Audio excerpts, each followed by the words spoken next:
पिंपला गांव में चीकू नाम का एक लड़का था जो जादू करता है, डराता है, सबको परेशान करता है। उसकी जादू जिनमें टोपी से छिपकलियां को बाहर लाना और अचानक से शोर करना शुरू में हंसी लाते हैं, पर शरारतें दिन पर दिन बढ़ती जा रही थी। चीकू बाजार से एक बड़ी चांदी की घंटी खरीदता है। वह घंटी को ऊंचा उठाता है, उसकी आंखों में एक विजयी चमक। जोर से आवाज में चीकू कहता है, यह है डर की घंटी, अब सब कांप जाएंगे। चीकू हाथ में घंटी लिए गांव की गलियों में घूमता है, शांति भंग करता है और शहरवासियों को चौंकाता है।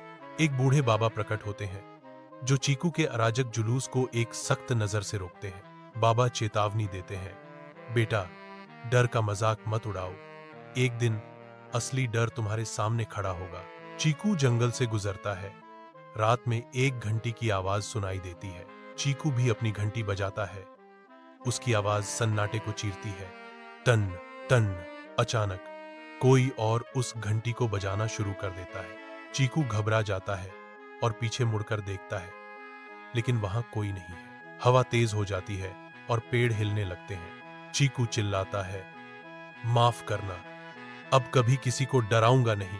एक आवाज जवाब देती है, सीख लिया ना, अब चलो घर जाओ, सपने में वापस आएंगे हम। भगाते भगाते भोर हो गई। भोर के समय खुले आकाश के नीचे चीकू गांव में डरा हुआ खड़ा है और उसका सिर पश्चाताप से भी झुका हुआ है। कांपते हाथों से चीकू बाबा को घंटी भेंट करता है जो उसके पछतावे का प्रतीक है। ग्रामीण मिश्रित भावनाओं के साथ देखते हैं।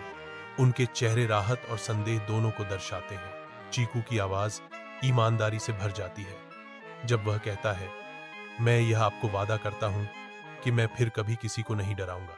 बाबा धीरे से चीकू को समझाते हैं, चीकू, डर का मजाक उड़ाना गलत है, हमें दूसरों की भावनाओं का सम्मान करना चाहिए। चीकू ज्ञान को आत्मसात करते हुए ईमानदारी से जवाब देता है, मैं समझ गया बाबा, मैं एक बेहतर इंसान बनने की कोशिश करूंगा। Hey kids, don't forget to like, share, and subscribe to K Toonie Kids TV.